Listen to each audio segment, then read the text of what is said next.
All righty, and we are live. Welcome in, everybody. Welcome into another edition of the Young Guns podcast. We haven't formally gotten together and unite in mutual pain. At least not with me.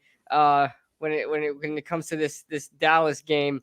So we have a lot of time to discuss all of that. So I'll wait for everybody to pop in here. Logan's Giant Zone in the building. Let's go. I hope he's still there. But right Hope now you're we still just there. got yeah, hopefully somebody pop up. But yeah, Coach, how you feeling, man? How are you feeling about the state of the New York Football Giants right now, man? It's it's a weird state because of all the injuries. I think the season is done. But yeah, no man, like Dallas is what, 4-1 now. Entering that week, I was saying to myself, and I said like on streams in my preview video and stuff, I was like, if we want to have any hope of even trying to compete, we're gonna need to come out with a win because we were the only team in the division that was only at one win. Both Philly and Washington were at two, and then I think Philly got another.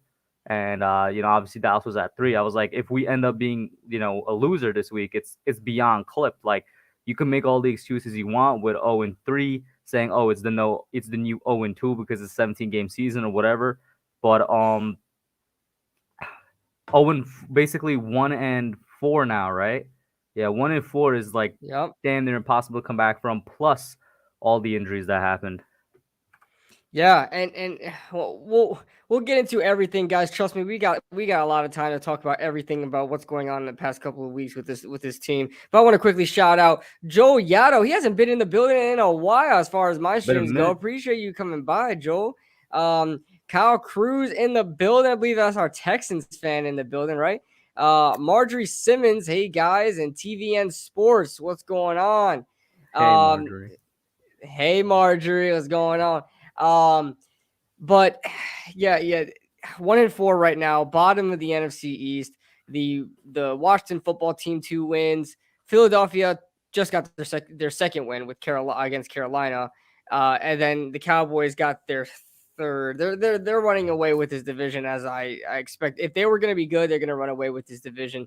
Damian Jackson in the building saying this team is bad. This team Mm-hmm. is bad, but you know what's crazy about this Cowboys game?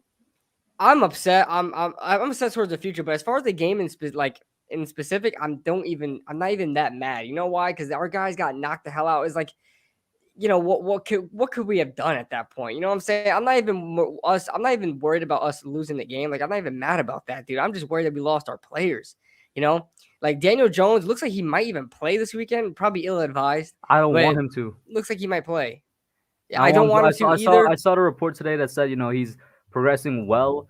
That I'm not sure if he actually practiced or like if he did a run through a practice something like that. But like basically things suggesting that he's going to be a game time decision. I'm just like, just sit him, please. Just sit him. Let him rest. Yeah, and it's against the Rams. Like I know a lot of people are like, "Oh, any given Sunday, and we beat the Saints, and we could beat this Rams team. We need all everybody healthy and everybody ready to go."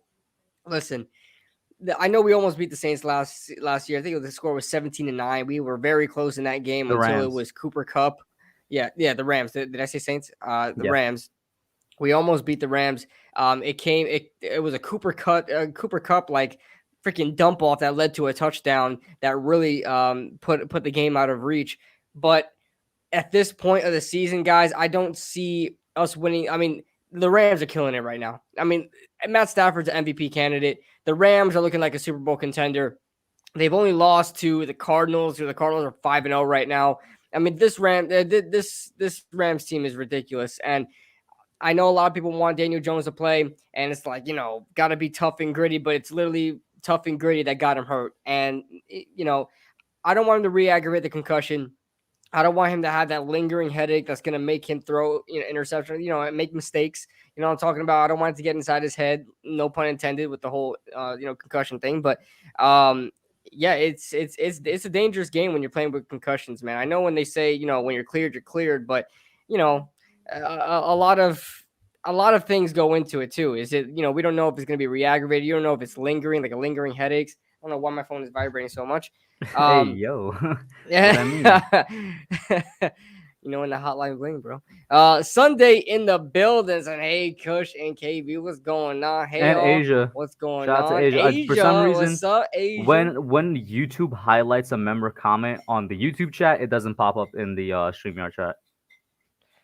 Oh, a membered comment. I never heard of that. Yeah, What's a so like they membered started comment? highlighting some member comments. I'm not sure if it's like the first comment they make or if it's like an option they have when they Uh, send the message. But it's highlighted in green, just like how Super Chat we like highlighted in blue or something. But it oh, doesn't pop up gotcha, on the gotcha. StreamYard side. I'm so if anybody does that, I'm so sorry I'm not able to read. I'm looking off the StreamYard chat. I'll pull up the YouTube chat just to compensate for you guys if you guys want to join the membership.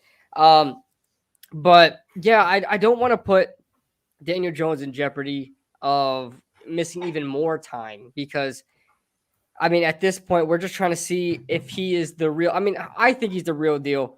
Of course, a lot of people.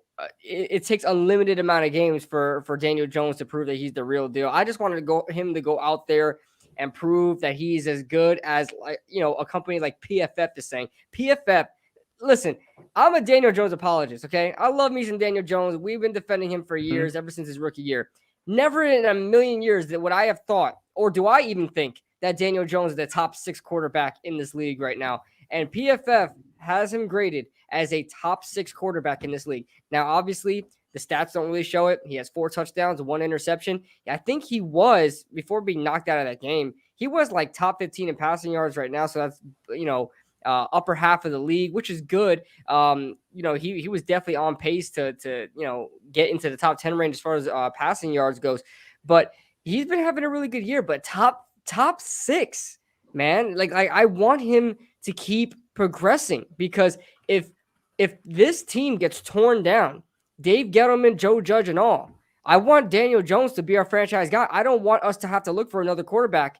And you know how dangerous that game could be. Look at Spencer Rattler. What if Spencer Rattler was a fraud up until the NFL draft and he started playing like a joke after he was drafted? You know what I mean? Hmm. That's the type of stuff you don't want to play with, man. Drafting a franchise quarterback is one of the most nerve-wracking things someone can do or a franchise can endure. Everybody can testify to that with Daniel Jones, you know? So I don't want to go through that again. I want Daniel Jones to be the guy. I think he is the guy. I really want to build around this guy, and I want to see what he can do this season. I'm not going to force him out there and have him be out for the rest of the season. I want him to come back healthy. One thing you mentioned Now was if he, oh yeah, go mhm. ahead. I was just gonna say I one just thing you I was mentioned. Oh, I think we might go be a ahead, go little ahead, bit off. go ahead. No, Yeah. yeah, we're a little bit One thing off. you Go mentioned ahead, was man. the passing yard stats where he ranked around 15. He's currently at 17th in the league. I agree with you though. If he Mhm. complete that game, because obviously when he got knocked out, he was only 5 for 13 for 98 yards. He was Mhm. averaging on the season at that point like around 300 yards a game. Like I think it was like 280 to 300. So if he finished Yeah, with like 280, let's basically add 200 more yards to that. And if I were to add that to his season total, that puts him all the way up to Jesus Christ, where Patrick Mahomes is right now, which is 1, 2, 3, 4, 5, 6, 7th in the league, is where he'd be if he continued that game. yeah. So that's exactly what I'm saying. He's been doing well and honestly, Jason Garrett, as the weeks have progressed, Jason Garrett has been a tad bit better. You gotta give credit to where the credit is due. Has been a tad bit better. I think he's just starting to trust his players more. I don't know if it's the players actually starting to play better, or is it him just actually putting more trust in them. But you saw a lot of different route combinations in this Dallas game, and then you started to see a little bit of that in the Saints game. So that's something that I'm looking forward to as well. I just want to see Daniel Jones perform this season, man. I think he's a franchise quarterback. I would like for him to play against the Rams, but I need to know he's ready. Like Mm-hmm. I hope he's ready. And if anything, he cannot be running, getting reckless with the ball. Jason Garrett cannot be calling any freaking rollout runs or anything like that. You know, so we'll see. We'll see. And as far as Saquon Barkley goes, I think he's on track to come back next week. So Yeah, because that's it one thing was I it was going was to a say is lower that the ankle sprain, is injuries are what they're good. saying. That's exactly what I was going to say. The injuries, the immediate injuries that we're seeing with our star players like Saquon, Daniel, Kenny, Andrew Thomas, these guys don't seem to be as that that bad of a situation where they're going to miss, more than 2 weeks. I think Kenny Galladay may miss this game. Saquon's going to miss this game. Andrew Thomas could miss this game. And then for sure, these guys should be back by, I think next game, we're going to get everybody back. We're going to get Shep, Slayton, Kadrius, because I know he's dealing with an ankle, by next game, not the Rams game, whoever we play the following week. So that's Shep, Slayton, Thomas, Saquon, Daniel, and whoever else, and Kenny Galladay. Those 6 guys, I think are definitely going to be back in the following Sunday. We're just going to have to deal with whatever injuries that we're going to deal with in week 5. I mean, in week 6 against the Rams. So real quick, shout out to Football Talk with Benny in here, Damian Jackson, TVN Sports. What's up, guys? Christopher Toney, who still has yet to provide proof of what he's claiming, that he's the blood cousin of Kadrius, listen, Toney. 189 yard day, and you still can't show us proof that you're the bloodline of my man Toney. He is my bloodline cousin. And Christopher Hidalgo in here as well. I'll quickly answer TVN Sports' question. He follows me on Twitter as well. Very good Packers fan out there. I'm pretty sure TVN also has his own Packers channel, so go over there, check him out, sub him up. If you're a Packers fan as well, why not sub him up? To answer your question, I'm gonna go Halo 2 Anniversary Edition specifically. Anniversary Edition just made the game so much more beautiful, and like I personally prefer the soundtrack from the Anniversary Edition as well. Halo 2 always had the best story to me, and then like that just took it up a notch to make it my favorite. And then to respond to what you're saying with Daniel Jones, and you hope that he basically continues on this path, so that you hope that we don't have to go through what every single team and GM goes through when they try to draft a new franchise quarterback. I agree with you. And honestly, I don't think there's any reason that whoever the new GM is, whenever they come in, if there is going to be one. In fact, actually, let me ask you that, man. What are the chances that John Mara just says this season is a wash because of the injuries, and we run it back another year? Say that again. What are the chances John Mara says this season is a wash just because of the injuries, and he's like, let's run it back with the GM, with the head coach, with everybody here another year? Here's the thing. I actually would be okay with that. I know everybody's going to get at me and being like, oh my God, Kid Blue, you are such a stan for Dave Gettleman, and you're a real apologist, and Joe Judge, all this stuff. Here's my thought process. I am terrified of us starting again, and with John Mara's crappy ability to get people in here, it's just going to happen again with different personnel, and we're forced to give them another. But before you go in there, because that's another conversation, right? You could say what you were gonna say right after this. Like, what are the chances of that happening? Oh, what are the chances? Yeah. John Mara would have to realize that he needs to be patient, a little bit more patient than he's been in past years, because every second year, Ben McAdoo, Pat Shurmur.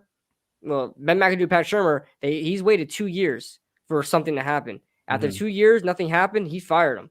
Sometimes you got to wait. I don't know if he's going to have that bone in his body.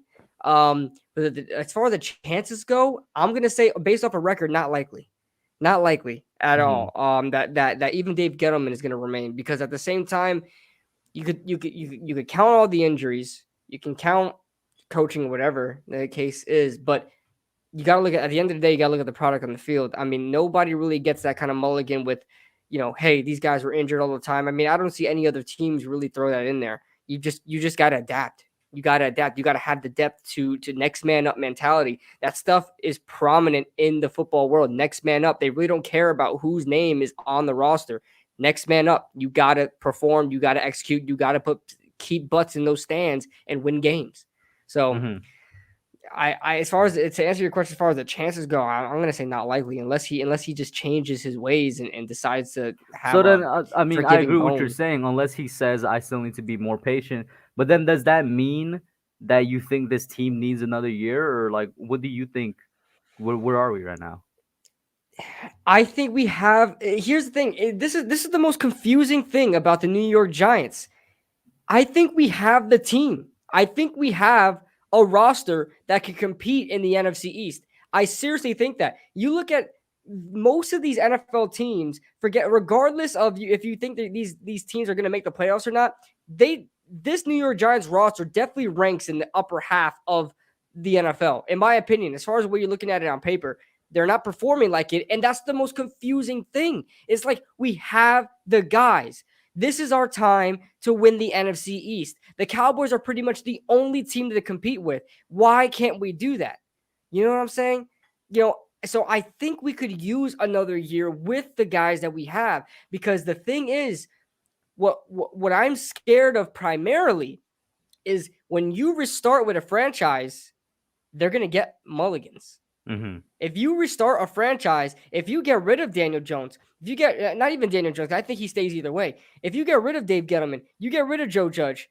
When you hire this new GM and new coach, they are automatically given 2 to 3 years. Automatically. Now, if you keep this regime, you could literally say next year, this is the year. 2022, this is the year you get things done or you're out of here. You can't say that about a new regime. If a new regime comes in here, like freaking Louis Riddick, who's been dying to come here since, Jerry Reese got fired. If Louis Riddick, just for example, if Louis Riddick comes in here, he's going to be given, as a GM, you're going to be given 3 to 4 years to put something up. Mm-hmm. The coach, probably the same amount of time. 2, 3, 4 years. You're going to be given that type of time frame. And what if that doesn't work out? You got to start all over again. If this team actually has potential, which I believe this team actually has potential, not only this roster, but I think the coaching staff and front office, I think they have potential. Why don't you just give them another year? I know a lot of people are tired of waiting. I know everybody is sick of this, but just give them another year, because you don't want, everybody, look at the expectations we had going into the season. Everybody thought, besides maybe a couple of people, everybody thought this team was going to do something, regardless if they were Dave Gettleman fans, John Mara fans, if they weren't those type of fans, because there were a lot of Dave Gettleman haters that still believed in this team. Isn't that crazy? Mm-hmm. There was Mm-hmm. Dave Gettleman people that hated Dave Gettleman actually thought this team was able to compete. What does that tell you? This team had expectations, and a lot of people thought they can do something, and I think they can. But if you rebuild all over again, and again it doesn't work out, you're looking at another 4 years of waiting for this team to be good. If we're this close, why don't you just give it another year? Mm-hmm. Why don't you just give it another? If it doesn't work in this year, you can let it go. And I know people are be like, well, where do you draw the line? Because every year you're going to say, give it another year. Obviously, there will become, come a point in time where things get stale and things remain stagnant and you have to move on. But I don't know. You've only given Dave Gettleman and Joe Judge 2 years of congruency, like being together, right? Because Dave Gettleman's been out here a while, but not Joe Judge. Just give him another year. Yeah, I know I went on a kind of a little bit of a rant, but this is what I'll say to that, right? You say it might be another year. And this was in regards to anybody that's just tuning in. With regards to the question, I'm saying, what are the chances John Mara looks at this year, looks at this team, he sees the injury, and he uses that as a reason to say it's a wash. We're going to move forward once again and try to run him back one more time. That was the question that prompted this.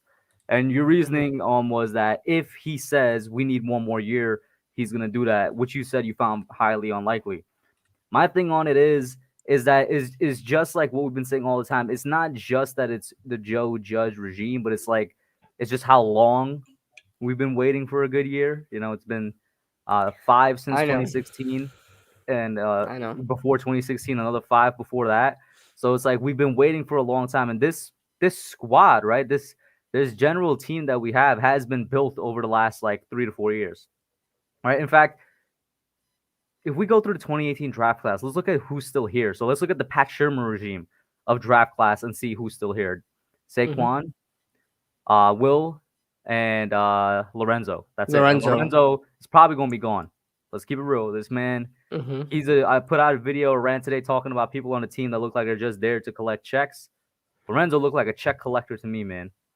I'm not questioning his effort or anything, but as of right now, you're not doing anything. I don't see the passion from him, from most of this defense. In fact, Lorenzo's a check collector. He had an interception.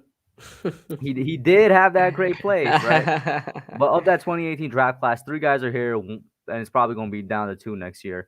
We go to the 2019. Obviously, we got DJ, we got Dexter, Who did we take in the third round that year? O'Shane, right? Another check collector that I think is gonna be gone I next keep year. forgetting. I no joke. I keep forgetting he's on the team. I Yeah. don't even think about him. What up, But Scotty? No problem, bro. It's all good. Edward, Tyler, welcome in. Joseph, J but Fed. I feel you. I feel everybody on that. I know people are in the chat telling me, no, you got to restart. I get it, and I can't. I will not debate anybody that wants to rebuild, that wants to tear everything down, that wants to get rid of Dave Gettleman, that wants to get rid of Joe Judge too. Hell, I don't even know if they want to get rid of Daniel Jones, but I don't have an answer for those people, but at the same time, I think we should give it some thought.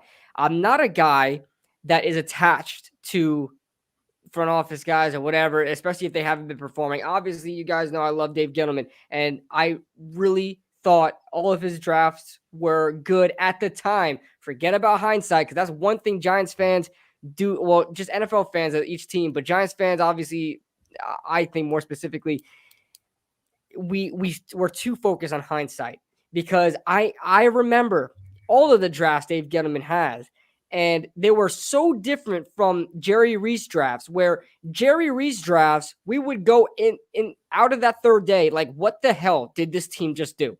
Like, who is Mikael Thompson, who he drafted in the fourth round, the safety out of Texas? I remember that pick. I said, who the hell is that guy?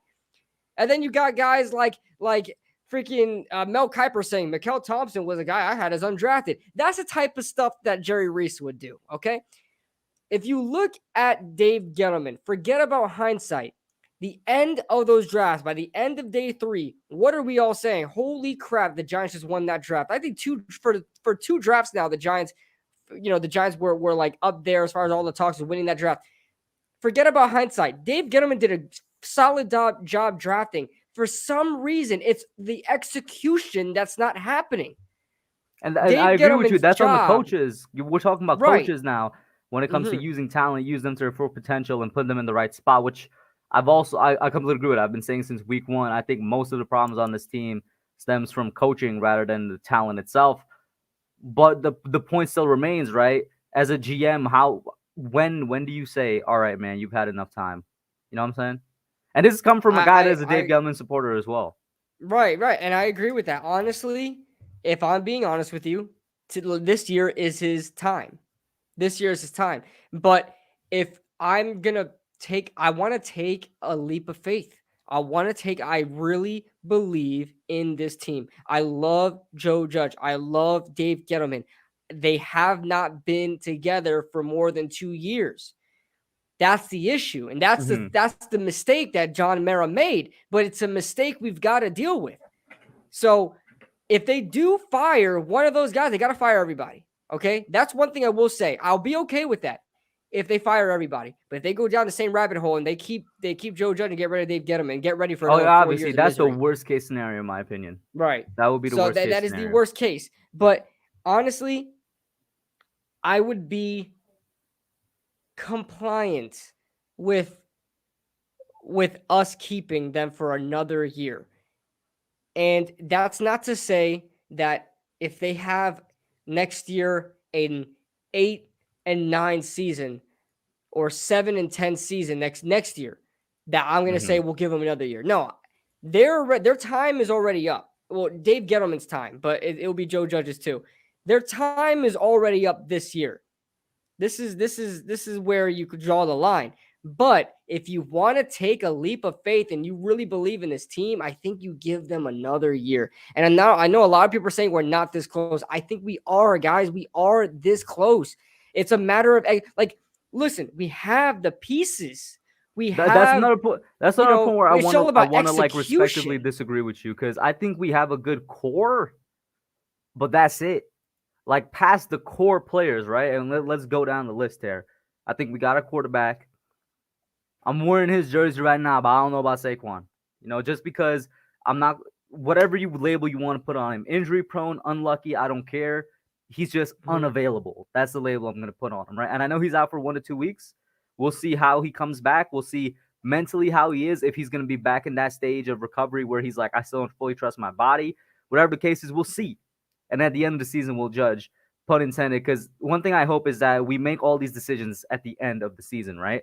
And I see the chat moving. We'll definitely address the chat in a second, guys. Keep your comments and questions coming. But we What's got our up, Nate? quarterback. I don't know about our running back. That's just how it is. I know we got a left tackle. I know that But we have that's a but that's the thing, Kush. yeah. Saquon is the piece that's there that Dave Gettleman provided, but it's the injuries that's part of the execution. It's the injuries. When he's on the field and he's healthy, he's good. You know, that's not Dave Gettleman's fault. It's It's not. No, execution at I'm that not point. saying it's Dave Gettleman's fault at all, right? But Okay, okay, what okay. I'm saying now is what you said. You think we're a year away, or like you said, you think we have a good team, and I'm like, I disagree. We have a good core. I don't know if we have a good team. And that's where I was listing down the players. Like, we got a quarterback. I'm not sure if we're going to have a running back because he's just unavailable too often. We'll see what happens at the end of the season. We got a left tackle. We have one goodish guard in Will. I have no idea what's going to happen with Nick Gates, so I'm not sure if we got a center. I'm not sure if we got another guard. I'm not sure if we got another right tackle, right? So that on offense, you got a good core of 3 players because I'm going to throw in Kadrius Toney, of course. He's a rookie. We're going to keep him no matter what, and he's showing amazing flashes. And Kenny, And you got Kenny in there. maybe you keep Sterling Shepard. Kenny Galladay, I said in my video today as well, just like Saquon, he's great when available, but it's just that he's always unavailable, right? So it's like the core players are good, but I'm not sure where the rest of the team fills out, right? And that's what wins you more games. That's what wins you championship, not just your core. It's like the small pieces, the moving pieces that not everybody sees. You go on the defensive side of the ball, it's the same thing. We have 2 good defensive tackles in Leo and Dexter. We need a better nose tackle. We don't have any edge rushers after right now. Obviously, I'm a big believer in Aziz, but as of right now, he's a number 2 edge rusher at best. Blake Martinez, great linebacker in my opinion, but for some reason, since coming to the Giants, he got a little nicked up. We'll see what happens. And the secondary, I'm gonna keep it real with you. I'm very unsure of right now. I don't think Bradbury is trash. I'm not one of these fans out here that's saying, "Oh my God, he's burnt toast." I truly do believe he's still good. It's just that he's not performing at the level he was performing last year, and that's a sum of a lot of different parts. That's the result of that. You know what I'm saying? So it's like that's what I'm saying. We have a good core, but I don't know if you could go and say as a whole we're good. I listen. You can't like I'm gonna agree with you and say we can't say we're good, and that's what I'm trying to get at. What we have on paper is good. Is a good it's a good roster to have. I'm telling you. Look at first of all, like the Steelers defense in the past couple of years, the team I pay attention to. The Steelers defense the past couple of years, their secondary were names you'd never heard of. Like Steven Nelson wasn't even a name. Like Steven Nelson's good now, but Steven Nelson with the Pittsburgh Steelers wasn't even a name. Like there was a bunch of guys in there that were just trash, but well, not trash, just didn't have a name, just random dudes. And they had like a top defense still. Like it's all about execution. Okay. And that's half the battle. The other half is getting a good roster. We have a good roster. Why can't we execute is the question. Well, you just said that you agree with me that we don't have a good roster, though. I think we do have a good roster. If the problem execution. Listen, I'm telling you, look at the top.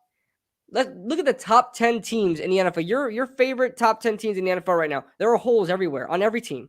There are holes everywhere. You have to compensate for it, and you have to execute. There are why they could some of these compensate and teams. execute though. And once again, I'm with you because since week 1, after that week 1 loss to Denver, the first thing I did in my reaction video was call out the coaches because that's the first thing that came to mind when I said what was the problem, and it continues to now. I do think coaching is the biggest problem. However, another reason those teams could compensate, coaching being the number 1, the number 2 being once again they have good pieces other than their core. It doesn't have to be amazing, but they don't have pieces like ours that don't know how to tackle. They don't have pieces like ours that are just on the field, there to collect a check, playing without passion. You know what I'm saying? Yeah, they don't have pieces like ours that, for example, look at our offensive line, right? And this is credit to probably the only coach I really love right now, Rob Sale. The offensive line has been doing good for weeks as a patchwork offensive line. It finally had one bad game. It was expected. You're missing so many pieces, right? However, we were constantly questioning how this offensive line was going to perform because since week 2, we've had to substitute guys that are on our second level. We're like, is Billy Price good enough as a backup center? We're not sure. Who's going to play that backup guard position? We don't know if we got somebody that's good enough to hold down the fort for a couple of weeks, right? When you're a good team, those pieces are good enough to hold down the fort for a short amount of time. That's what good backups are. You know what I'm saying? That's like good pieces in our middle linebacking core. Even when Blake was healthy, our middle linebacking core as a whole was pretty bad because we didn't have good enough pieces next to him, to play that second spot. That's what I'm saying. Like, we have a good core with those main players, but the supporting cast after that needs to be better. Oh yeah, I completely agree with that. Like going into a game with Lorenzo Carter as your best your best edge rusher is ridiculous. I mean, there obviously are a lot, but it shouldn't bring a whole team down. That's the point. This team is still a good team. They're not performing like that, and even and I know you're saying the supporting cast are the problem, but the star players aren't playing well.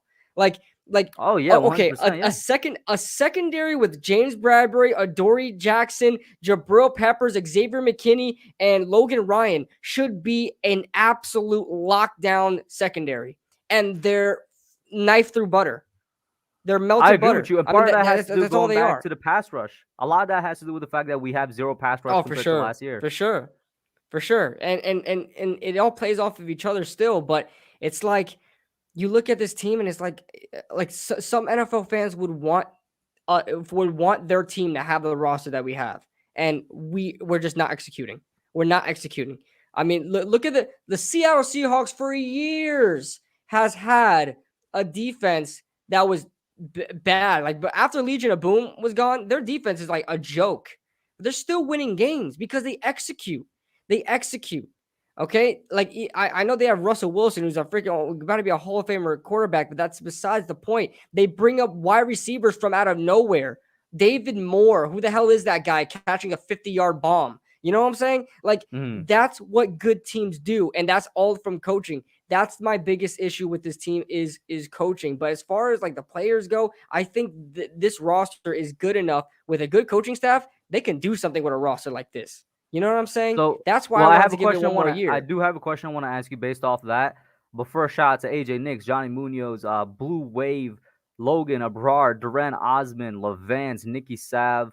Scrolling down here, shouting out everybody that's tuning in right now. Corey Young, Yeah, what up, guys? Ligma, Bark Nasty in the building. Bark Nasty. Yep. Thank you guys for tuning in. Like the stream up, share it out. I'm still gonna save my question for later. How about we just address some of the comments and then we'll get back to it because the chat's been Okay, moving for a cool. while now. Yeah. Put KB as slot corner. Sure, I'll do that. No problem. Trey Daniel Jones. Okay, whatever. I want to see Toney get carries. Guys, slow down. Slow down.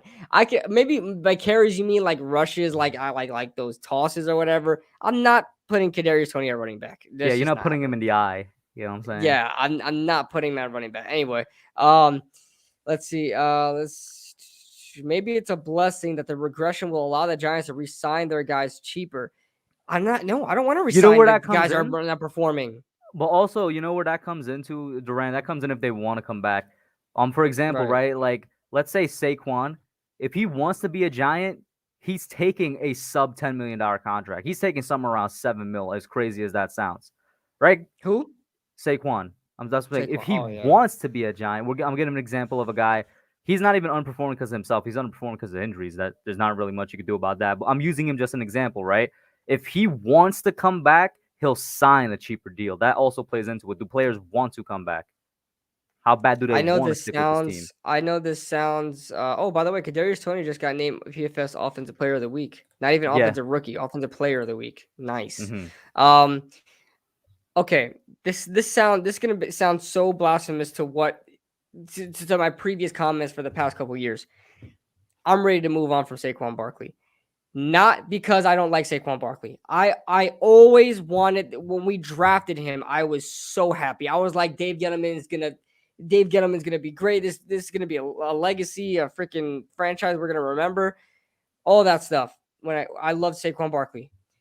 But as a running back connoisseur myself, I will say it is so easy to find a running back in a draft. It is god awfully easy Why haven't to we get a found a running good back backup then? because we haven't tried. Gary Brightwell in the 7th round is not trying. You can get a running back in the 2nd or 3rd round You could and get a find a running back in the Kareem 7th. Hunt. You could get a You good running back in the can. 7th round. Yeah, but I mean, do you really want to bank on that? I mean, it doesn't make. Why would you want to bank on that? I'm not. Not I'm not necessarily gonna bank. banking, but we're talking about for a backup, right? You could get a great backup running back in the 7th round. Dude, I'm not doing that. I'm not gonna spend all of my time on Saquon Barkley. I'm gonna move on because he gets hurt all the time. Like I don't even care bringing him back $7 million contract because you're gonna hear it over and over again. He's hurt. He's hurt. He's hurt. I want to get my guy like a Kareem Hunt in the third round, like a Nick Chubb in the second round. You got John Taylor in the second round. These guys you can find. The second or third round is the absolute gold mine for running backs. Okay, you can find them everywhere from any school. Look at Alexander Madison for the Minnesota Vikings, backup running back coming out of Boise State. I know a lot about Alexander Madison, but he's a little backup running back, and the guy's all like a consistent 100-yard rusher for them when Dalvin Cook's not in. And he was drafted, I believe, in the fourth round. You can get running backs anywhere as long as you're looking in the right places for them. I don't want to keep this going with Saquon Barkley. I love Saquon Barkley, but I always say it. The one thing to have a successful team, not even a successful offense, a successful team is having a running game, having a consistent running game. It helps your offense. It helps your defense stay off the field, run that clock out, control time possession, all of that. It's so instrumental. I'm not saying go out and get a running back in the first round again. I don't want to do that. I don't, unless they're like freaking generational. But I don't even want to Unless say they're that. what now? What word did you just use? Generational, but you stay healthy. Stay healthy generationally. I mean, stay healthy when we generationally. drafted Saquon, he's never had an injury in his life before. The Giants curse, he comes, and now all of a sudden he has 3 injuries 3 years in a row. So yeah. I mean, injuries that keep him out. I remember that he was was one of dealing the. with a knee. Let's not forget He now was that dealing was with one of the ankle injuries reasons in Saquon college. was considered generational, and that he was regarded as possibly the best player in that draft because he was one of the only players that had no injury history. You know what I'm saying? And like I said, like if you look at most of the running backs in the league, they're not drafted in the first round. Like running backs don't even get drafted in the first round anymore. They come so rarely to get drafted in the first round. And guess what? The running backs that are drafted in the first round usually are not good. Like you could point out a couple of them. Ezekiel Elliott worked out. But even guys like Leonard Fournette, I mean, was he worth that freaking what? He was drafted like fourth overall or something like Fourth that, or third fifth or overall. something like that, right? Yeah, he was not worth that. Okay, if you look at most of the running backs that are drafted so highly that put a lot of stock in, they're either don't stay healthy or they're just flat out bust. But you can find guys in the second and third round that can be franchise running backs for you that carry the ball for you for 10 years. Okay, it's so easy to find a running back, and the fact that we put so much stock into Saquon, and we love Saquon's potential, but the fact that we put so much stock in him, he gets hurt constantly. I'm ready to move on. I'm I ready to mean, keep going, I keep the don't ball I don't moving. disagree with you. It's what I said earlier. Whatever label you want to put a Saquon, what do you want to call him, injury prone or unlucky? You just got to call him unavailable. That's what it is. Right. At the end of the day, that's what he is, and it's nothing against Saquon. If Saquon was healthy, like not even saying he plays every game, because we all know it's football. Not every player is going to play every game. Although like Eli Manning is so rare. That's why he's known as Iron Man. Okay, you look at any running backs or any player as it is. If Saquon Barkley just played, I mean, only missed like, I don't know, how many has he missed at this point? Like 17, 18 games by now. If he only missed like 8 games, like I would say it's worth it. Keep him around. Running backs get hurt all the time. They get beat the hell up for 60 minutes. They're like the only guy on the field, only running back, only guy of their position on the field most of the time. So they're always on the field. They're always getting beat up. They're always chipping blocks. They're part of every play. Okay, they're gonna get hurt. But a guy like Saquon Barkley, man, it's like, damn. And then when he's on the field, it's like he's playing hurt. It's like you don't know what to do. I love Saquon, but I'm ready to move on, man. I'm ready to keep the ball moving. The longer we hang on to, the longer that we focus more on the player rather than the team, the longer we have to being good. The longer this team has of being good. If we keep holding on and being loyal to these players, we're loyal to Evan Ingram for whatever reason. We're loyal to Saquon Barkley because he has the talent, but just gets hurt. We're loyal to a lot of these players, but we can't say we're loyal with a lot of them because, I mean, they're new mostly. But I know this team just won't let these players go that are not working out. They're just going to keep them around. And like O'Shane, I mean, I would have cut him a long time ago. But even though he's a newer player, I mean, he was drafted in 2019. I would still let him go. He hasn't done anything, So I don't know. The longer we keep focusing on the player than the teams, the longer we have of being good. Durant says more disappointing defense, Giants or Washington? I'm gonna say Washington.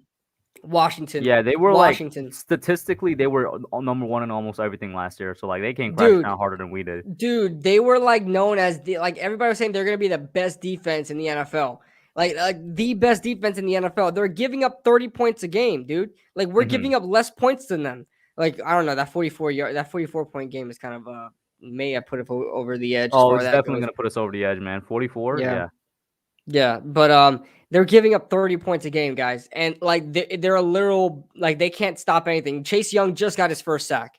I mean, guys, Washington had more hype. Yeah, J Fed said it. Washington had more hype. Yeah, Washington is terrible. Terrible defense. Corey Young brings up a good point. He says people keep saying trade players, but fail to realize we still got to pay that traded salary. Yeah, I mean, it depends. If you work out a deal that you won't get as good compensation back, of course. Hmm. But if you make a trade where they pay off the salary, that does sometimes happen, but you just won't get good compensation.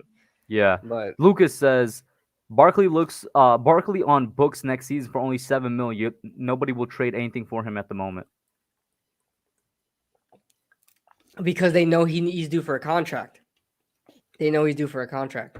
Mm-hmm. So nobody's trading for Saquon Barkley because where he was drafted at and the talent that he has, it warrants like 2 first-round picks, but he can't stay healthy, so it doesn't. So teams are like, I'd rather just find that. That's another thing. Teams are never gonna bite on Saquon Barkley. They can get a running back anywhere in the freaking draft, anywhere. You said it. I mean, you could find one in the 7th round. You could find one anywhere. How many undrafted running backs do teams call up and they have like 100-yard games? Like you could find them anywhere. You could find them anywhere. Mm-hmm. And then I'm not sure if there's any other one that really caught my eye, but there was a bunch earlier, guys. So if you want to like repost your comments, go ahead. We'll get to them. I'm trying to see here. Oh yeah, another one from Blue Wave. He says Lawrence was comped at nose tackle for every single draft report out there prior to the draft. But he comes to the Giants, so we put him at defensive end. Well, we did have Dalvin, who was like one of the best nose tackles in the league, super underrated at the time. And even though for his size, it makes sense to put Dexter Lawrence at nose tackle, the dude is so athletic that it's not bad to have him at defensive end at all, or at least 3-4 defensive end. The only Yeah, reason anybody's questioning it right now is because it's clear he's probably going to be a better nose tackle than what we currently have at that position. One thing I will tell you, Blue Wave, and I know you may think that you're hearing defensive end, you're thinking 5 technique, you're thinking that he's lining up over the tackle, and that's not what's going on. 3-4 defensive end is just 3 technique defensive tackle. It's 4-3 defensive tackle. That's what 3-4 defensive end is. So I know you hear defensive end and you think that he's like being a pass rusher, like being an edge rusher. That's not what he is. We run a 3-4, so he's a defensive tackle, however you slice it. I mean, the position doesn't change for that position. So they run the same position. So if we switch to a 4-3, he literally would not move. He would just be called a 4-3 defensive tackle. But in the 3-4, he's called a defensive end. That's just how it's weird. The 3-4 defense is confusing, and that's why a lot of teams run it because offenses can never figure them out. So that's what it means. That's what it means. James Robinson undrafted, another point. And James Robinson's a freaking beast right now. So You know? you're contradicting yourself. This is the point I was making earlier about finding running backs late. Yeah, you can find them anywhere. You're right. You can find them anywhere. Like, I know what you're saying. You could get one in the 7th round, but if you're avidly looking, like you think Jacksonville drafted James Robinson and said this guy's going to be our franchise running back, they didn't To be do that. fair, But it's listen, just man, so if your happened. boy right here in his Where'd you 2020 have him being mock, drafted? The 7th round. yes, You had him. and I was like, he's going to be Yes. a great backup, potentially something more Back for up. Saquon. Back up. Listen. The Jacksonville Jaguars did not think he was going to be a franchise running back, but he just so happened to look like he's going to be that. If you're going to avidly look for a running back, you're probably going to look 2nd, 3rd round, and you're going to hit. I promise you, you are going to hit. More often than not, you probably got like an 85% chance of hitting on a running back in the 2nd or 3rd round of being your franchise running back. It just is what it is. Just find one that stays healthy. Crying out loud. Mm-hmm. You remember those running backs need a good old line. That could be the case in certain like with Saquon. Sometimes he makes his own his own holes, but you don't want if you have a bad offensive line, odds are you probably don't want like a guy like Saquon. Like although he bounces outside a lot and he makes his own plays, You Edward don't Chan is want to. hilarious. Yeah, you don't want to try that. But Gary Brightwell, dude, I But like Gary Brightwell. He's not no franchise guy, but I like him. I want to see him get more reps um this game against the Rams. So we'll see what happens. I hope he's I, like an Orleans I Darkwa want I guy, want to just get shows up back out to of the question nowhere. I wanted to ask you before we start looking at comments, which was you said we have going back to the topic, we have a good core, no, a good team actually, but you think Hmm. it could really execute if you have a good coaching staff. And I'm gonna tie this into when you say you think we should give them one more year. So do you think are you saying that we have a good coaching staff?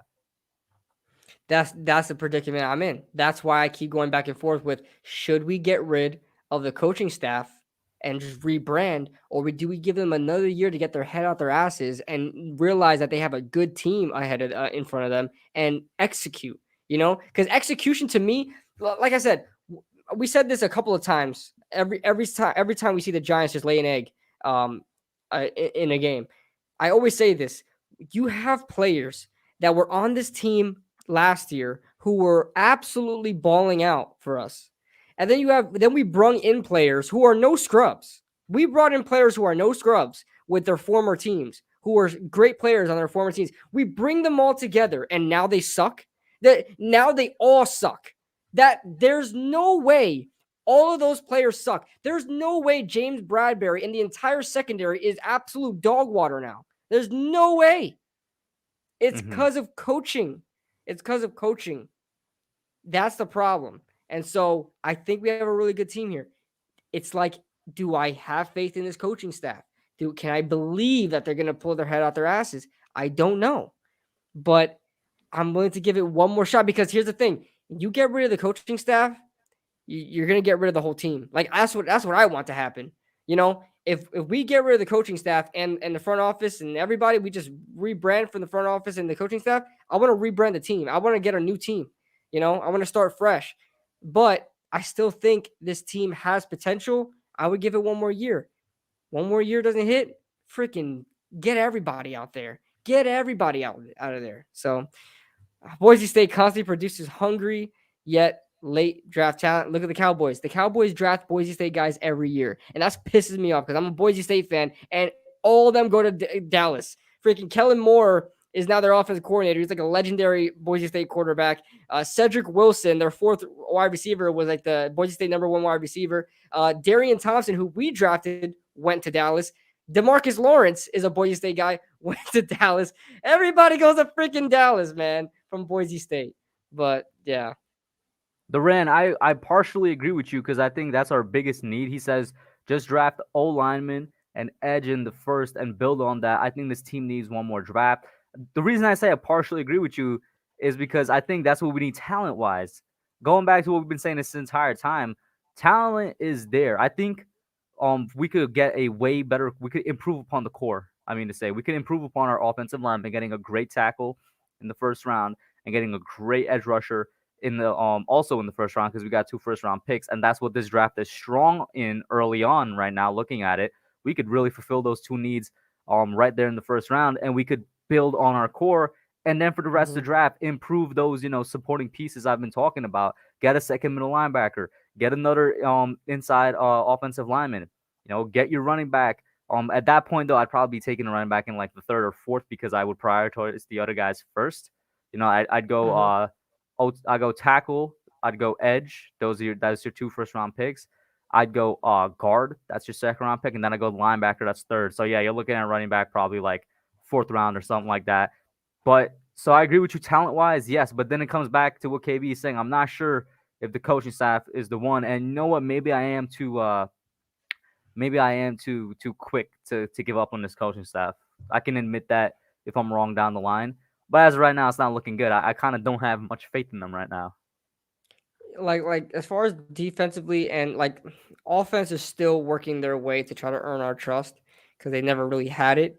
But we've seen what Patrick Graham's defense can do. We've seen how Joe Judge can lead.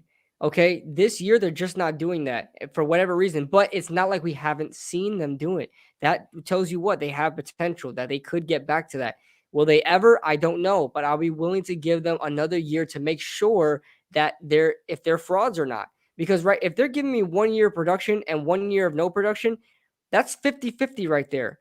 I can't just flat out say they're bust, they're frauds, because they gave me one good year of production and one good year without production. I have to see best 2 out of 3 at least. So and then in that in that third year, if they're a fraud again or if they're good again, that's where you make your decision. But I don't know. But like I said, I wouldn't be mad. I wouldn't be mad if the Giants completely restart, but I also wouldn't be mad if the Giants keep keep the ball moving with this team that we have. I wouldn't be mad with either decision. I know everybody would go up in flames. Here's the thing: the same people that want, and I don't blame you guys, by the way, but the same people that want everybody gone, fire everybody, the people that are so quick to fire everybody, and then we hire somebody, and then they do bad in their first year, they want to fire them again, and they keep firing again and again and again. How many times, like going back to all the way when me and Kush first started this, we don't want to be the Cleveland Browns. We don't want to be the Cleveland Browns. They never stood patient. Never stood patient. And look where that got them. They got constantly, they got desperate. How many quarterbacks that they drafted in the first round that they probably shouldn't have drafted? They got desperate. They just did what they thought they had to do. They're starting a new franchise. They're starting a new GM and coach. Draft themselves some random first round quarterback and see what happens. Freaking Brandon Weeden, who was 26 years old going into the NFL draft, and they drafted him in the first round. You don't want to be that desperate, guys. We don't want to be that desperate. Let's stay patient. Let's stay patient. I'm not saying give them forever. Don't get me wrong. I'm still a New York Giants fan. We're all impatient. All right, we're all a little toxic too. Okay, but I say just give them another shot. If not, then please restart everything. I don't want to see nobody back besides Daniel Jones. Just get rid of everybody. The players on the team, I don't know. They'll have to. The new All GM right, will let's have to have a figure that out. conversation about that, because it's like if you're restarting everything and the only player you're keeping is DJ, there is a really bad thing to that, because then if he continues to be good, you got to pay him a good amount of money, and you're going to be basically wasting a good amount of his career trying to build that team around him, right? So that may be a problem. Speaking of the That's Browns, the I'd issue. probably want to go their way, and if we restart, which is finish building the lines, which is what we should have done when Dave Bellman got here in the first place, build the O-line, build the D-line, and then see if you could get the quarterback. Because that's what they did. They built everything that was necessary for a team to be a winning team, and then they dropped the QB in the middle, and it worked out. Yeah, they did, and there's different ways of building a team. There's never one specific way, although people think there is. I would always say you got to start with the key piece, like our friend of the show, by the way, Paul Dottino, always said this back in Big Blue Kickoff Live. You always want to start a franchise with a quarterback, a left tackle, a edge rusher, and a cornerback. Those 4 pieces: quarterback, tackle, edge rusher or pass rusher, and cornerback. Those 4 pieces you want to start with. It looks like we have that. Well, besides the edge rusher, I was about to say, we don't got the edge rusher. We need an edge rusher. We have a pass rusher, but he's not doing anything. We've always been missing one from all of us. Right, we've always been missing one. And for the most part, for the past 10 years, it's always been the tackle spot. Now we got the tackle, but we're missing the edge rusher. I know, man, and this team prides themselves in pass rush, and because we, LT and all these, Michael Strahan and all these things, and it's just like it's sad.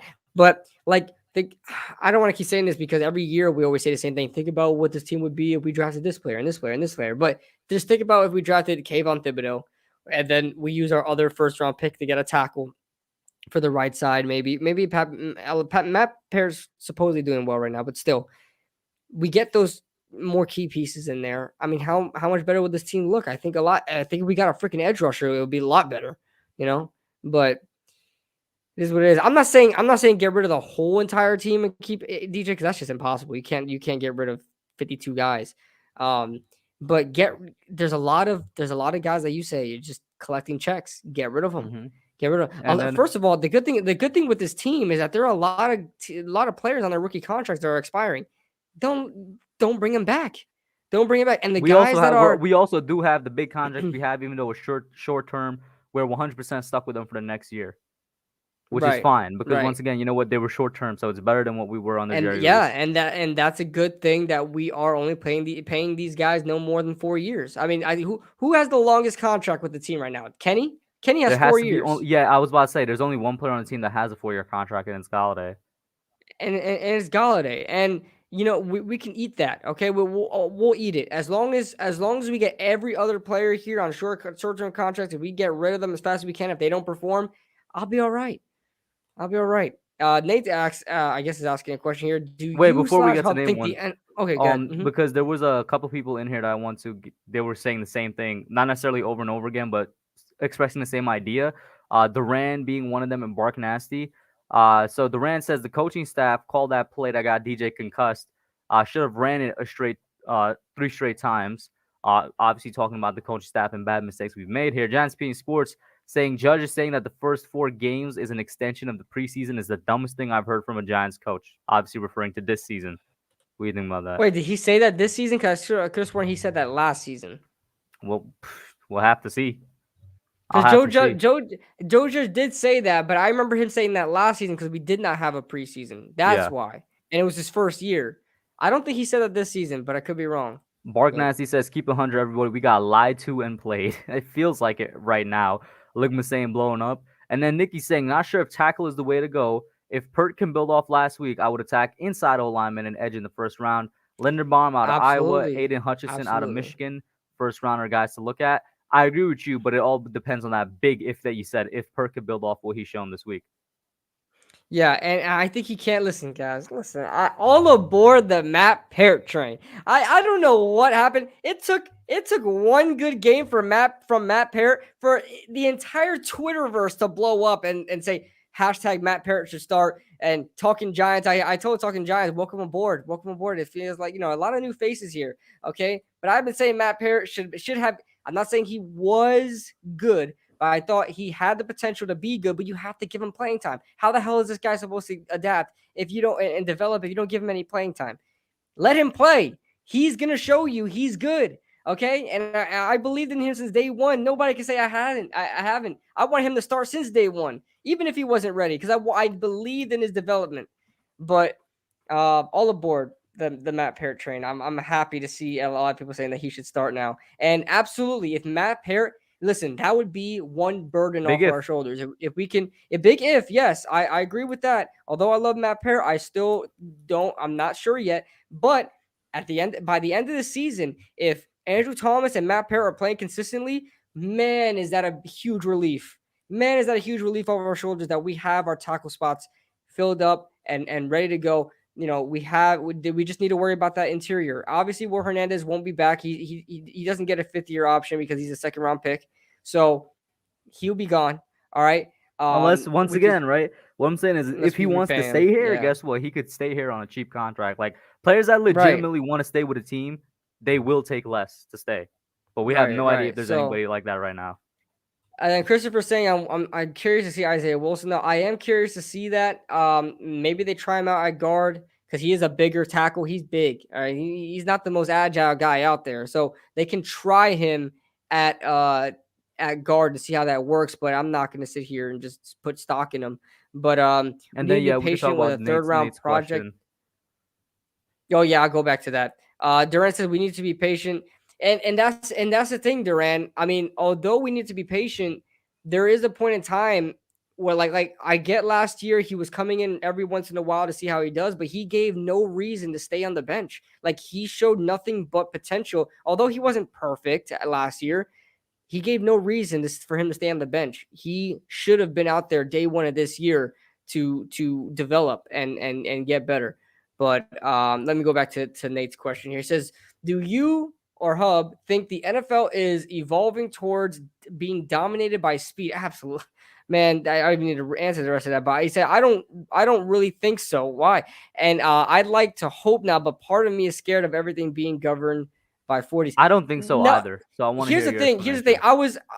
Nate. I was on board with you with the first question, but the reasoning was that doesn't make any sense. Okay, the NFL is being dominated by speed, but it's not by 40 times.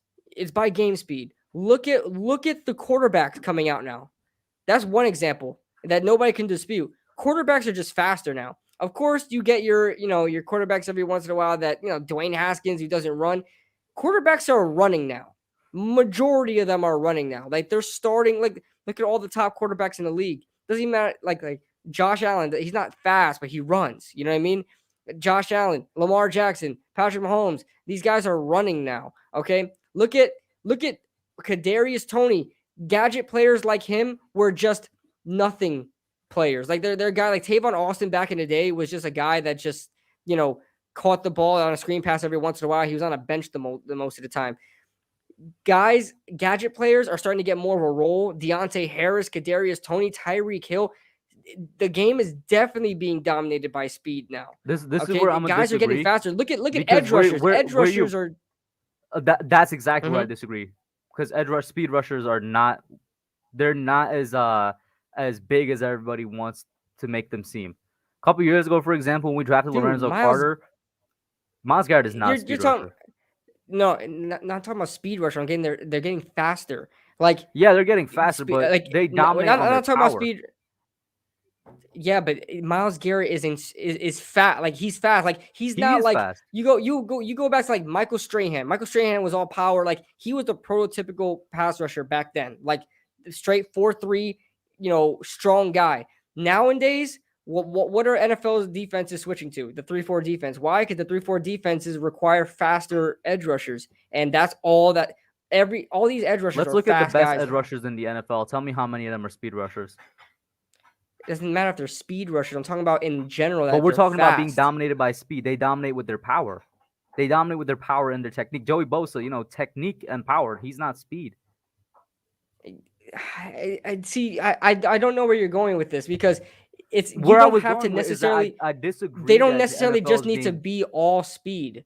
I agree with That's you. not what I I'm agree trying to with get you at. there, but then that literally goes against the question. The question is the NFL being dominated by speed? And I disagree because everything you listed It's was getting on the faster. offensive side It's of the ball. You go over to the defensive Dude. side of the ball, I think Okay. you're mistaking speed for agility.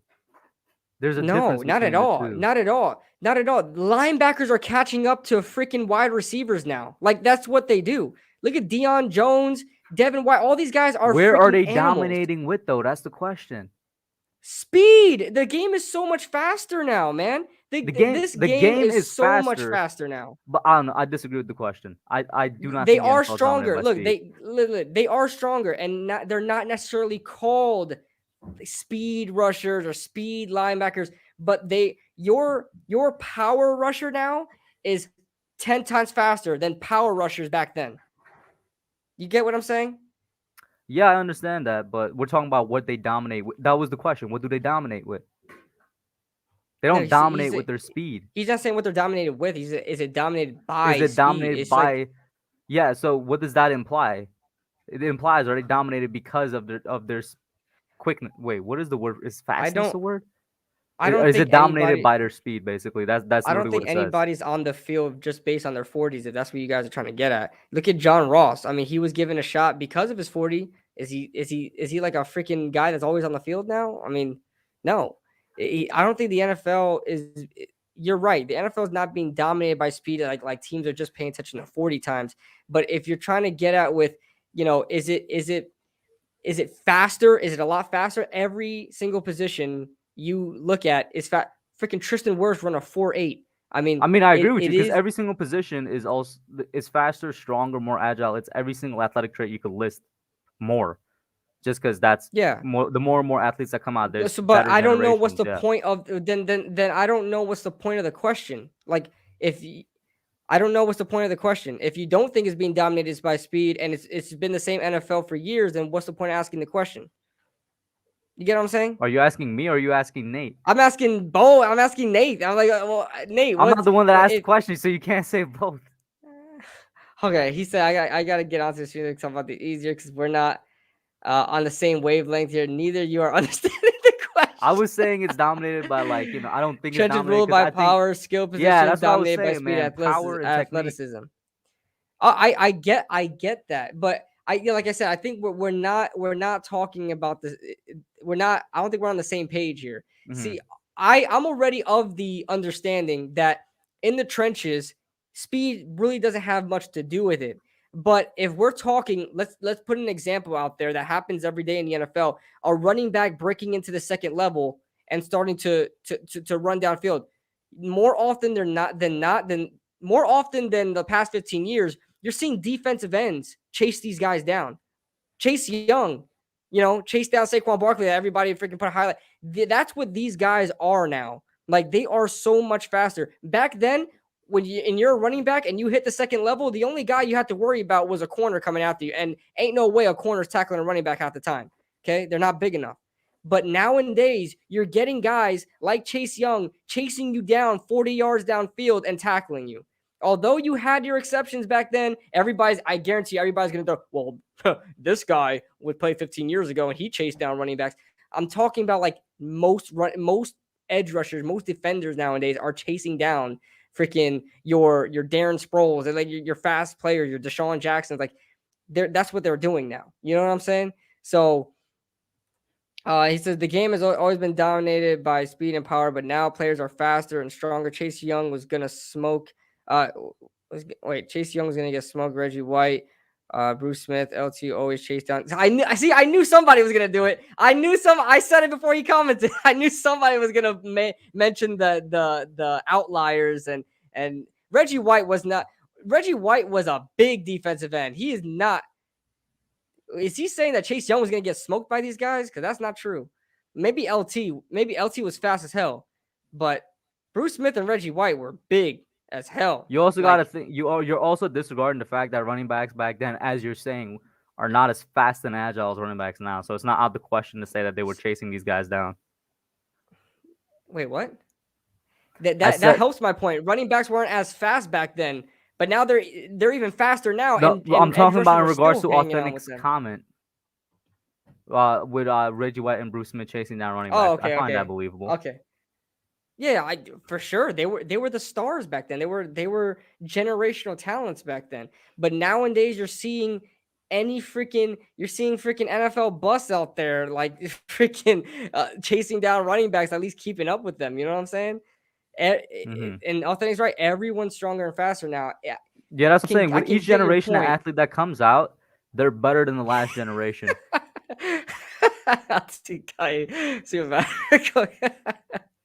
I mean, I don't know if he's wrong or right about that one. He also tired out the opposing team beforehand. You know what I'm saying? Bonos. Oh yeah, he did. He definitely did. If anybody knows that that story of how LT tired out his opponents the night before the game, dude, he got their knees that's not the and most legs tired. Savage thing. If that's not the most savage thing, he showed them a good time, ever. and then next thing you know, game day came and they were too tired to play. Listen, I was gonna say something messed up. I'm not gonna go there. It's funny. Bo Jackson, one of the biggest what ifs in NFL history. I mean, we knew who he was. The only thing is that it was unfortunate that he didn't play as long as he did, because he technically can't be a Hall of Famer because he didn't play long. He played like what? How long did he play? Like not even past a rookie contract. Well, Calvin Johnson played like 6 years or no more than 6, right? Because they got him. Bo didn't even play. Bo didn't even get close to that. I think he was like 2-3 years because he got hurt. I could be wrong. Somebody will fact check me, but. We went on such a tangent here. Nate, why the hell did you ask that question? What the? He was out here asking the question and just said, personally, I don't think it is. Then why are you asking it? I don't get it. Because he wants our opinion. Why are you asking that? Anyway, we were originally talking about, all right, this coaching staff and this team and where we're at and you know what I'm saying, all that stuff, man. Listen. We're halfway through the week, bro. What are you seeing for this Rams game?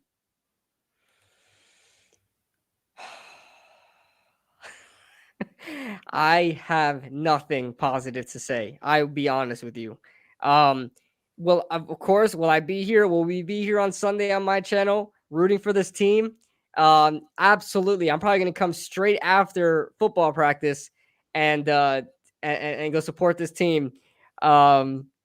If we're without Daniel Jones, I legitimately do not have hope in this game. I don't think Mike Glennon could win us a game. I know he's had his moments. I know trust me, I've lived in Tampa, in the Tampa area for a while. I know what he's done here in Tampa Bay. He's beat the Super Bowl contending Steelers here in Tampa one time, and they thought he was a freaking goat over down here, just like the same thing they did with Josh McCown. But I know Mike Glennon could sling it, I guess. But listen, there's only so much you can do with a giraffe starting at quarterback. I mean, you can't do it. You can't do it. Oh, Daniel Jones 100% playing on Sunday. See, they said they were looking at it, but authentic, I could definitely believe you, dude. I definitely think he. I don't know. I wouldn't say I He definitely said, "I think. I got got the an inside inside scoop. scoop." Hold up, man. Hold up. I think you got to DM me with this inside scoop of yours, but um, I I would say they power through it. What do you think? You think they power through it and get Daniel in there, or do you think they wait a week because I wouldn't be he's wearing surprised pads? because here's why I wouldn't be surprised, right? Because they did it last year with his he had an ankle sprain last year, didn't he? Was that the injury? Or the ankle sprain or something, right? And Uh, like he came back, he wasn't fully healthy. I yeah, wouldn't be surprised if they put him back in the game, man. Just because we look at quarterbacks around the league, starting quarterbacks in particular, whenever they enter concussion protocol, more often than not, they played like the next week. Even it doesn't matter how bad the concussion was, just because right. that's how badly the coach or the organization, whatever, that's how much they mean to the team, especially when you're a And franchise honestly, quarterback like DJ. the only worry I have with Daniel Jones, because when you're a quarterback, you gotta use your mental skills a lot, right? Reading the defense, looking to see if a guy is open, going through your progressions, all that stuff. My only thing is that I hope that concussion doesn't like isn't still like woozing in his head that he's making the wrong reads or something like that. What I'm not worried about, however, thank God he plays a protected position, right? Like as long as we're gonna have a hard time with Aaron Donald, of course, but honestly, I'm not too afraid of the rest of their front seven because it's not what it's been in the past couple of years. But Aaron Donald is I mean, there's nothing you can say about Aaron Donald, you know what I'm saying? But um with Daniel Jones, he plays a protected position. He plays a quarterback position. As long as you keep him away from being hit in the head, you shouldn't have. It's not like he's a running back coming out of concussion protocol. It's not like he's Sterling Shepard coming out of concussion protocol. He's not getting hit constantly. He's not going to be getting hit constantly. So that's why I could actually see him playing, and I wouldn't be too upset about it. But if it's a guy like freaking Sterling Shepard playing the next week on a concussion, I'd say, what the hell are we doing? But he plays a protected position. He's hopefully the refs understand that, and if he does get hit, he gets calls, you know, roughing the passer calls. But I hope the only concern I have is him going through his progression. I hope he doesn't have like a nagging migraine. I've had a concussion before. Okay, I've been knocked the hell out one time playing two Let's get a hand. It story was time supposed real to, quick, bro. Oh yeah, let's just do that real quick because we got a couple minutes to spare. I was playing two-hand touch flag football, not flag football, two-hand touch football with a couple of my buddies back in high school, and we were in this open field, messing around, having fun. I came up on a dig route, right? And those dig routes can get you, man, because you don't see what's coming, coming next to you. Caught the ball mid catch. I jumped in the air to catch the ball, and I got blindsided. I mean, I wasted, bro. Like GTA wasted, bro. I didn't know what the hell happened in that. And we're playing two-hand touch, dude. I was like, holy crap, this guy's playing for real. I got up and I was chilling. I was good. I think I played the rest of the wherever we were doing. The next morning I got up and I was like, dude, my head was spinning. I definitely knew I had a concussion. I know what concussions feel like, dude. And they linger for a little long. They linger for a little bit. Now I don't know. They got some special doctors there in the NFL. You know what I'm saying? They got the stuff to make you feel good, to make the hurting go away. I didn't have all that. I just toughed through it. I took some ibuprofen and called it a day. You know what I'm saying? But um, I, I don't know. I just hope Daniel Jones doesn't have like a lingering migraine and something bothering him to get him off his game because you're going to be facing Jalen Ramsey. Darius Williams is not playing, thank God, because he tormented us last game. Um, you're going to be playing a good defense, man. You're not going to be messing around with some sliced bread defense. You know what I'm saying? So, um, yeah, I just hope he's on his A game, man. I hope he's on his A game. Hmm. Kibu So I started mean, crying. No, I oh, didn't go cry. ahead. No, he said Kibu started crying. I did not cry. I didn't cry. I don't cry. When's the last time you cried, bro? Man, I tell you, man. I think I shed a tear in that Washington game, but it came right back up. I said I can't do it. I can't cry. It I'm not came crying. back up. What does It that came even back up. I mean? said, came right back up, man. I said, you got to man up. You got to man up. Know what I'm saying? I gotta learn that power, bro. I need to learn this power to see what's up Yeah, with it. man. Yeah, I'm telling you, dude. Keep your I what emotions handled. Guyanese, bro. Ooh, ooh. I mean, we literally covered everything there is to cover about the Giants. We're literally gonna take any questions Yeah, from the guys. Let's chat. go. Yeah, let's Anything go. I mean, NFL. Who's the best team in the NFL right now, bro? Is it the Cardinals? Are the Cardinals still undefeated?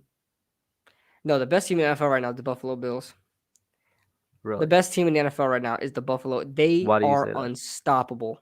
They are unstoppable. Their defense holds their opposing offenses to like 20 points a game, which is exactly where you want them to be at. And they're scoring almost 40 points a game. There's a literal 20-point differential in their offense and defense, and they're unstoppable. They're unstoppable. No matter how you slice it, and they don't even have a good running game. Like they're like one dimensional. Let me pull They up don't even something have a real good quick. running game. Lamar's still gonna beat them. That's gonna be a good. They face this week, don't they? Don't they? No. I think it's Chargers in Baltimore. Could be Chargers. Yeah, Could so be wrong. bro, the Cardinals are 5-0, bro, and they've played. Let's look at the teams they've played, right? I So like the week one, Cardinals. I yeah, think I like. I'm not gonna call them frauds. I actually think they deserve that 5-0. I just don't think when it comes to playoff time, I don't think they're gonna stick around. That's just me. you think they're the 2015 Cardinals that went 15-1, or was it 14-2 or something? No, that was the yeah. I know you're talking about. That's what Carson Palmer. I think that was in 20. 15, I think yeah. that was the same year we went to the playoffs. No, Or that was was it the year we went to 2015? the playoffs the year after. 2015. It was 2015 because that was the Because 15-1 Carolina Panthers, and then Arizona was like 13-3 or something like that, yeah, and they yeah, got yeah. knocked out by Carolina. Mm-hmm. That was the team. Yeah, but they could be that team. But I think they're good. I don't think they're that good. I'm not saying Why do they're you say that? I frauds. mean, how good do you think the Rams are? And they dismantled the Rams. Yeah, but they're rivals. Like you can like when it comes to But rivals. dismantled though, it wasn't a close game. Yeah, I know. I don't know. I wouldn't argue against it if somebody said the Arizona Cardinals are the best. But honestly, if you got to go like this, if the Arizona Cardinals and the Buffalo Bills play, who's winning?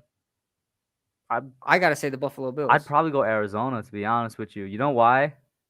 Because Arizona got a run game. That's true. They Arizona do have has a a run better run game. game than Buffalo That's does. true, but I mean, it's not like they got any good running backs. I mean, they got Chase Edmonds and James Conner. They're all right. Yeah, I mean, I wouldn't say they're that much better. I mean, they are better. I wouldn't say they're that much better than Singletary and Moss. Hmm. But I mean, I'm sure it would be a good game. Hopefully, it's on the schedule this year, or maybe they meet up in the playoffs. But I don't know. I meet up in the playoffs. They're in the AFC and So NFC. But yeah, bro, the Super um, Bowl.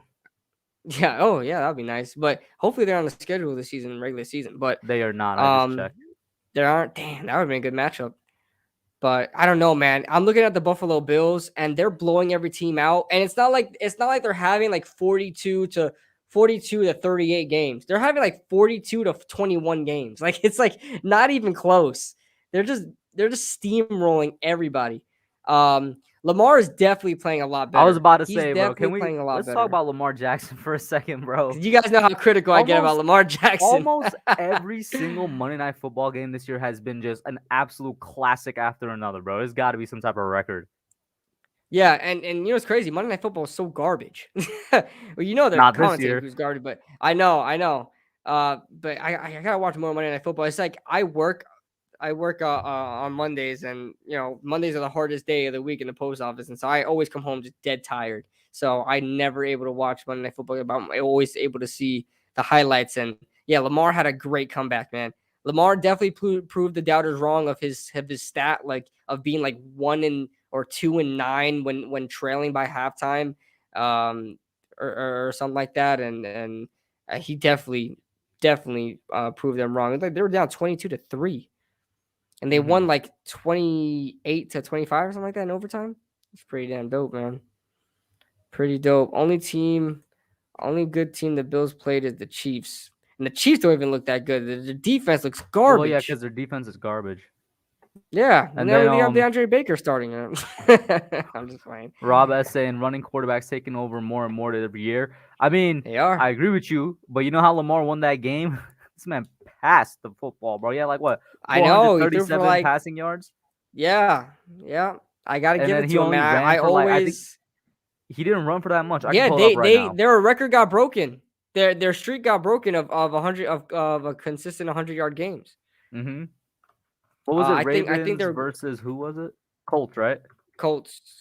Yeah. And if we look at Lamar's stats, yeah, 442 passing yards, 62 rushing yards. Like he just destroyed him through the air. Like he only missed 6 passes. That's absolutely amazing. Yeah, he played great. He played absolutely great. And listen, I'm very critical about Lamar Jackson. Okay, I'm very critical about Lamar Jackson. I haven't been able to watch a lot of him this year.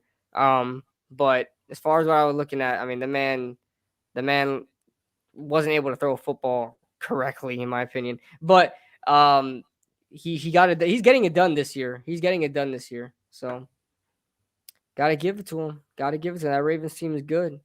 And they've Who do always you think been good, but who do you think is in the front runner for MVP? Is it Lamar or is it somebody else? I think it's Justin Herbert. I think it's What? Justin Herbert.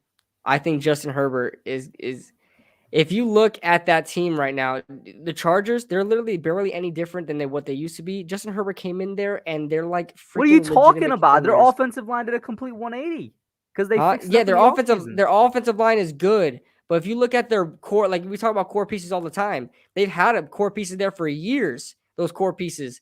And they were still not good Wouldn't because of you the say the quarterback core position. pieces are just healthy now? You know what? That's a good point. That is a good point because They guys like always face Derwin James, injuries. Joey Yeah, Bosa, yeah, I get that. But I mean, Justin Herbert, that kid is special, man. That kid he is is. But special. how do you put him ahead of Lamar for MVP? I don't know. I guess you could say Lamar right now is the front runner. What's their record? I'm The not going Chargers, based off they're a like, record. I'm not going based off a yeah, record. I the just want Chargers to. are 4-1. No. Ravens. They're both Also 4-1. 4-1, I'm pretty sure. Yeah. Okay. Yeah, I would have to Let look me more double into it. check. Like I Yeah, said, they're I also haven't 4-1. seen. I've watched Charger games so far this year, so maybe I'm a little biased. I haven't watched Baltimore games lately. Hey, authentic. To be fair, authentic. Like I said, I haven't watched Lamar Jackson this year, but I'll be giving you the benefit of the doubt and saying that he's gotten better throwing. But you cannot tell me this man was a great thrower. You can't do it. He's good at the quarterback position. He's a good player. He was a great player. All right, bro. Whatever you say, I man. couldn't I couldn't put him at top 5 quarterback. I couldn't make him a top 5 quarterback. No. Last year I could not say he was a top 5 quarterback. He's a top 5 player. He's the best player, probably the best player in the NFL, but I couldn't say he's a top 5 quarterback. Shout out to Philly Notion in the chat, bro. Great Eagles fan, content creator. He's in Listen, here. I'm not the only person in the world that I don't says this, co-sign okay? what KB is saying. I don't co-sign it. This is separate from me. Check this out. Okay, check this out. And I know Lamar Jackson does his business in the past, right? But let me give an exaggerated example for you, okay? An exaggerated example. Yes, just understand what I'm saying here. If I have a running back and he gets 1,000 yards, okay, Alvin Kamara. A great running I back. love a great running back. Is he one of the best running backs in NFL as a runner? Yes. As just a running back. The best? He's one of the best. Yeah, you saw. But yes, bro. He can run the ball, he's bro. A guy he that can run has the ball. he can run the ball. But is he in the conversation of like top 3 running backs in NFL or maybe even top 5? I have him in my top 5 running backs. Yeah. You think so? You don't have Kamara in your so? top 5 running backs? I don't know. Because guys like, okay, just think about it here. Think about a healthy let's put a healthy Saquon in here, okay? Seriously. Okay, sure. We'll do a healthy Saquon. Derrick Henry, Nick Chubb, Dalvin Cook, Saquon Barkley, let's say Ezekiel Elliott when he's on it, right? That's 5 right there. I would love Alvin Kamara. He's one of my Alvin favorite is players to watch. ahead of Zeke, bro, and possibly Huh? Saquon. Okay, fine. Okay, fine. That's not my point. That's not my point. That's not my point. That's not What? my point. That's not my point. That's not my point. Listen, You that's not forgot my point. CMC, by the way. But at the same time, see Christian McCaffrey. Thank you. I mean, that says it right there. Here's my point. Here's my point. When you have your best ability is something that is not synonymous with the position that you play. Now, stick with me here. Okay. Alvin Kamara, I think, is a really good runner. He has his games where he has like 100 and something yards, but he is most notably known as being a receiving back, which makes him a really good player. Does it make him a really Let me good disagree running with back? you real quick. I don't know. He's not mostly known for. What did you say? What was the phrase you used just now? Huh? He's mostly known for What being a phrase? receiving back. Is what you said? He's mostly known of being a receiving back. That's where I disagree He with you. hasn't done He's much of that this mostly year. known.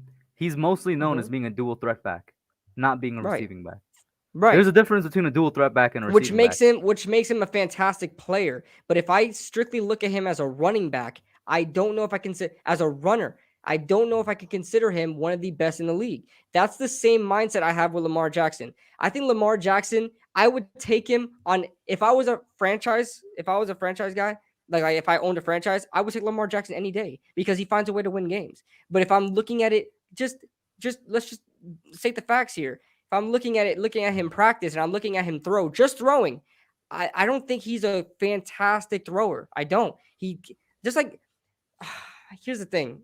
We talk about Eli Manning all the time. Eli Manning never threw like spirals like that, but he was a good quarterback because he stood in the pocket, made throws, whatever the case may be. Lamar Jackson, in my opinion, was not a great thrower of the football, and I can't say he still isn't because I haven't watched him. I'm not gonna put facts out there that aren't real facts. Mm-hmm. But if you watch Lamar Jackson, especially coming out of college, there is not a soul that actually did scouting. I don't care what anybody says.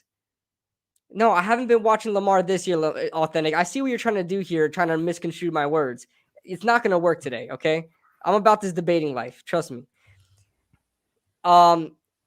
There's not a soul that actually scouted Lamar Jackson in Louisville and said he was a fantastic thrower of the football. Not a soul.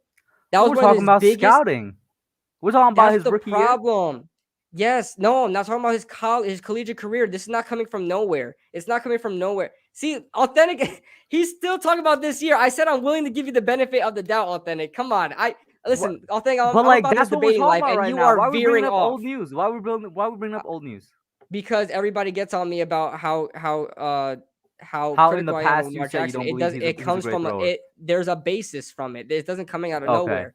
There's an actual. Where it all started is me scouting him out of Louisville, and I watched a lot of his Yo, can games. somebody block this troll real Oh quick? We God, got some what the mods in the hell, chat. dude?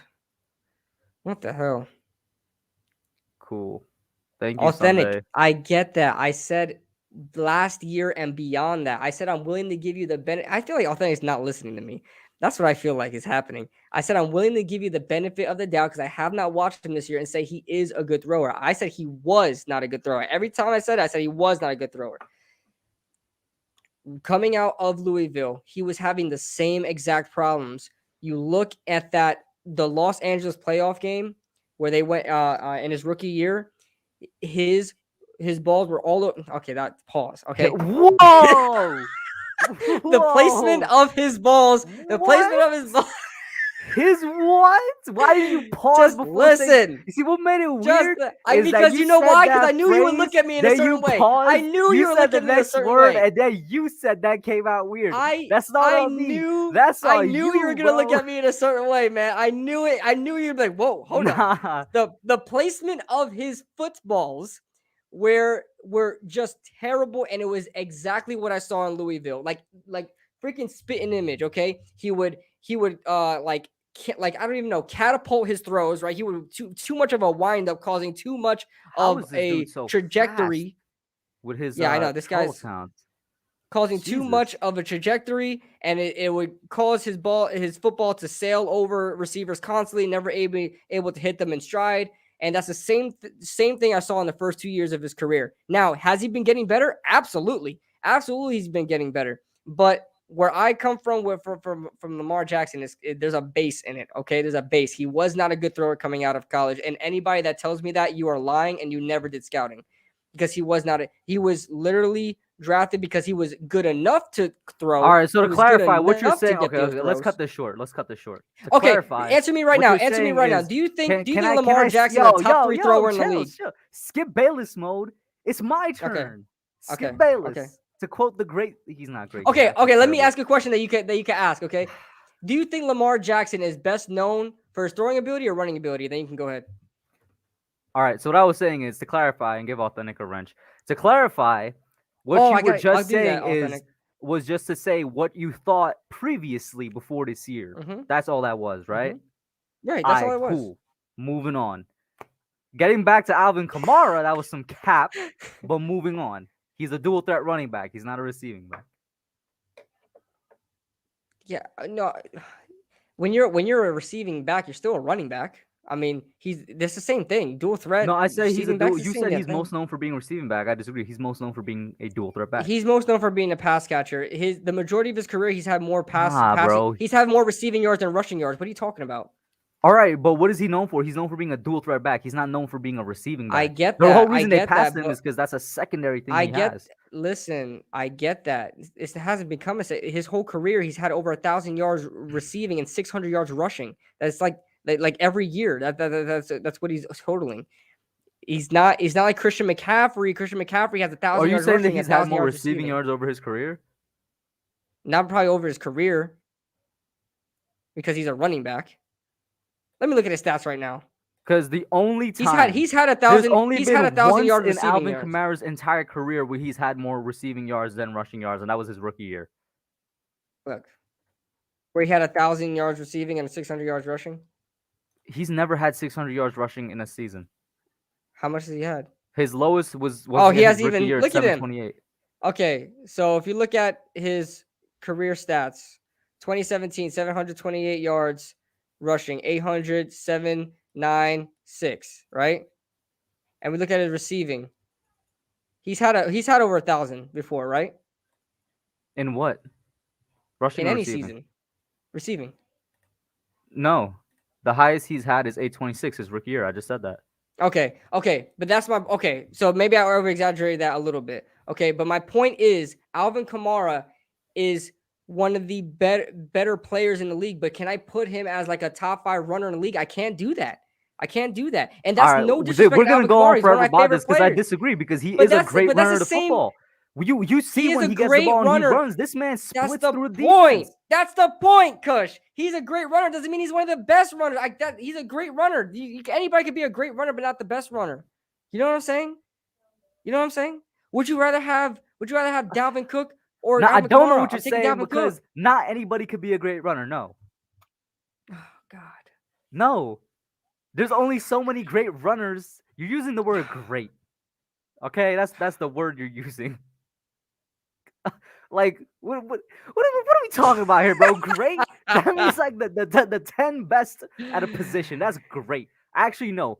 Great is the 5 best at a position, bro. I think people are taking my stance and just going way off the rails with it. That's what I think. That's why you guys are like, oh, hold on. You think Alvin Kamara's not top 5? You must think he sucks. He's not. But that's not what I'm saying. You said great. He is a great runner. I agree with that. But just because he's a great runner, that already makes him one of the best runners in the NFL. Look at the adjectives we're using here.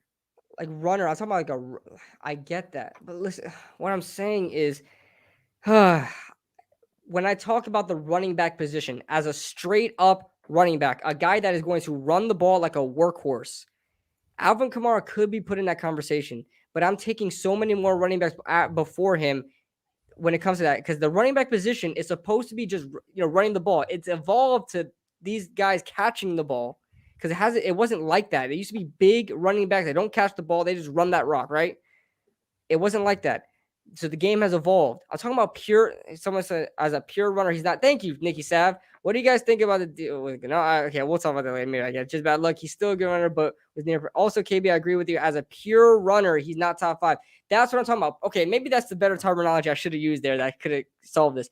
Pure runners. Alvin Kamara is not top 5.